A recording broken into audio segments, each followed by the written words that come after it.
Hello. Okay. Okay, Abraham. First, I want to clarify, I really am a happy little camper. And my goal in life is to continue staying on that end of the spectrum. It's always very frightening when someone starts out like this. So I just want to make that clear because I want clarity. And so it seems as though I'm not happy when I ask the question, but I really am. And also, very respectfully, I want to ask you not to jump in with the answer until I'm through with the question. Because I want to be real clear. We are certain we were not pointing at you.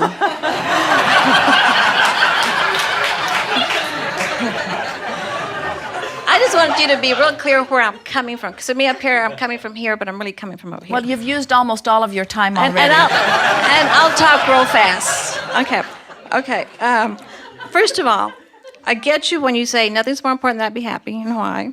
I get you where you say nothing has to change for me to be happy. And if I can't be happy about this one thing, then shift over here where you can be happy and just keep that connection. I get all that. Where I need help with you is you tell us that desire is innate with us. We cannot not desire. It's built into us. And so you tell us, go forth and rev up your desire and shoot rockets of desire. And so I go, oh boy, here we go.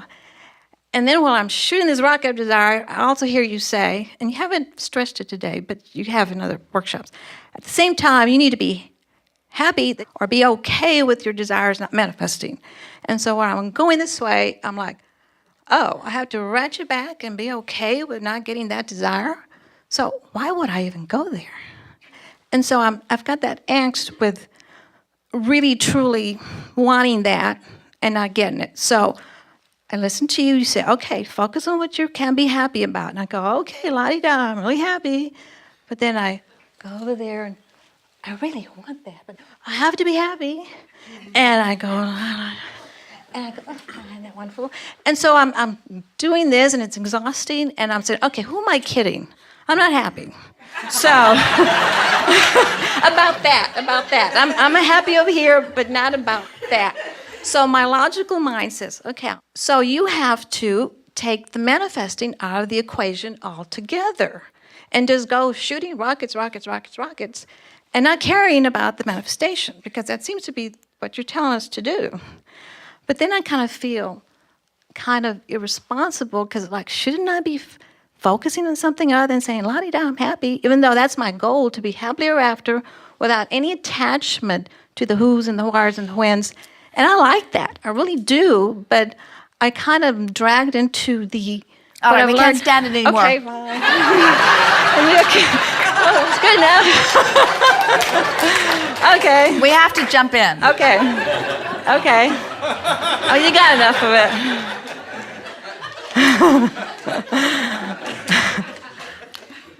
Did you hear us as we were speaking with some friends trying to distract them from their subject, or did you hear us trying to get them to stay focused upon the subject at hand and shift their vibration about it? In other words, did you hear la-di-da-di-da, or did you hear, let's see if we can move this from a place of despair into a place of hope? Oh, the hope. Yeah. So if the options were focus upon that which I feel good about, or focus upon that which I feel bad about, we would say focus upon that which you feel good about, even if it requires changing the subject. But then we say, if this that you're focused upon that makes you feel bad really matters to you, so it keeps coming up and coming up and coming up and coming up and coming up, then rather than changing the subject, it is well worth your time to focus upon the subject that right now is not where you want it to be, and practice it into a better feeling place. You bring a very good point forward, and we've talked about this quite a lot, the difference between the science of deliberate creation approach and the art of allowing approach, because all of it is what we teach. Sometimes we want you to focus more about what you want because you are in a place that you want to get your juices flowing. There are some people who feel limp. They don't feel excited about life. They haven't allowed themselves to think about what they want for a very long time. They have not allowed or encouraged the energy to flow through them. And so making lists of things they want and talking about why they want them is the very first order of business for them to get the energy flowing. But we see far more of you who have energy already flowing, who have patterns of thought that contradict your own desire. And when you have patterns of thought that contradict your own desire, you really only have the choice of either forgetting about the desire altogether and really letting it go, or finding a way to become a vibrational match to the desire that you have launched. We are eternal spewers of processes, as you know, and every process that we've offered, without exception, has been offered with the intent of helping you to just a little more right now, offer a little less resistance right now about the subject that you really want right now. Because we know that as you diffuse that resistance, that in every releasing of a little resistance is a little more vibrational allowing and more allowing the universe to deliver to you evidence and circumstances and events and improvement about what you want.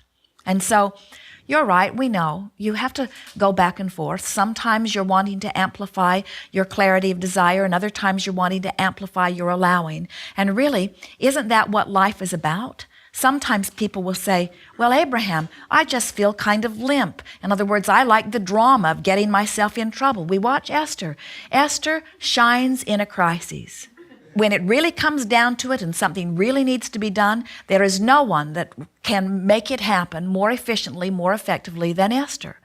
And we say to her, the reason that you shine in a crisis is because the crisis causes you to focus in a way that you have not been focusing before the crises occurred. And so contrast does cause you to focus, and it causes the energy to flow faster.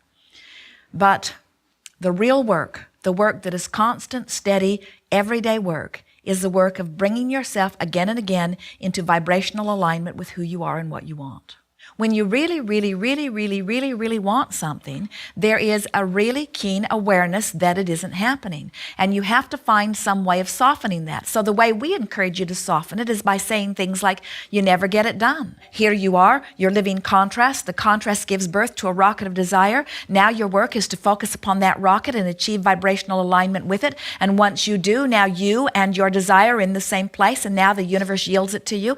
And now you have a whole new set of contrasting experiences that launch another rocket, and at first that rocket is not where you are because it was born out of contrast and it isn't natural to who you are. And now you give your attention to the rocket and you practice it and you come into vibrational alignment with it, and now you and the rocket are in the same vibrational place, and now it manifests, and now here you are on a new vibrational platform from which to want, and now contrast produces another rocket of desire, and on and on and on and on it goes. And so the question is, and it's a question that each of you get to answer individually because nobody else is creating in your experience, you get to decide how stressed out you get before you begin allowing what you want.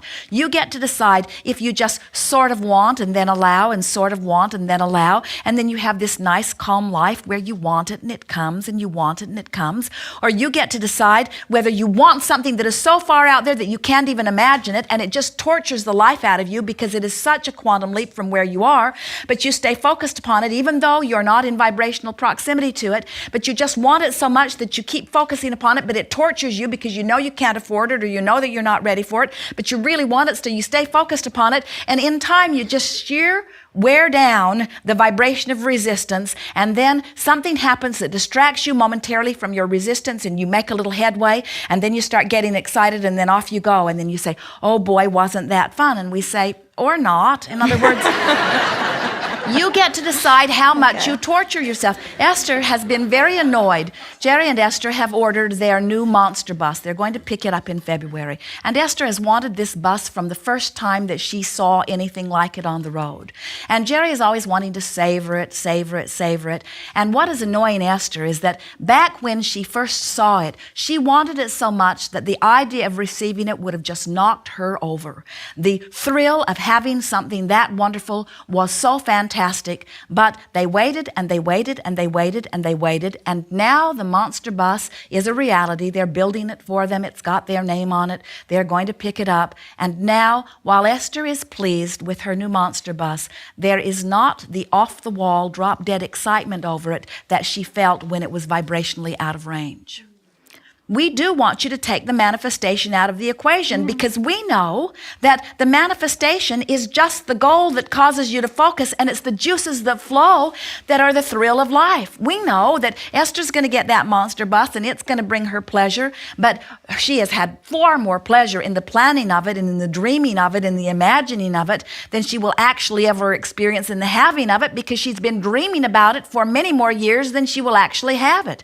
And we know that she will be on to the next and on to the next and on to the next and on to the next and on to the next. There's always going to be something more, you see. So finally you get to the place where you understand there is no ending to my ability to achieve. And that what life really is about is finding a reason right now to feel good, regardless of what has happened in my experience, what is happening, what I've already manifested, what's in the wings getting ready to be manifested. In other words, there's no question about your worthiness or no question about your ability to create, but there is a question about whether you have achieved habits that help you to stay happy no matter what. So the art of allowing really is about, the bottom line of it is being happy no matter what. It is what unconditional love is. Unconditional love says, I align with the energy that is love, regardless of the conditions. And in that way, I can endure the war in Iraq. I can endure things happening to people that I love. I can endure because my emotions don't hinge upon this one subject. They hinge on a lot of subjects. And I've trained myself into vibrational patterns that keep me aligned with Source.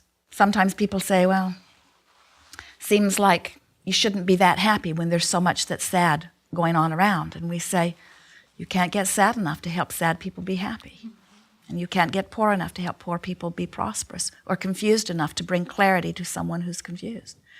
In other words, you teach through the clarity of your example, and feeling good is everything. So when you say and conclude, oh, let's face it, I'm just not that happy, we say, you are sometimes. Oh, I'm happy most of the time. But I, like you said, I always want to perfect things, and I want to stay that side of the equation. Do you feel that everything in the universe has to line up just right for you to be happy? No. Of course not. Do you feel that everything in your life has to line up just right in order for you to be happy? No. Then what's this all about? Okay. Well, it's just tweaking, just minor tweaking. And I'd love to hear you talk to me too. but when you said that when we manifest our desires, they become commonplace, and then we sit there and go, what next? Well, the funny thing happened to me is that it happened it feels like the next logical step. Well, okay.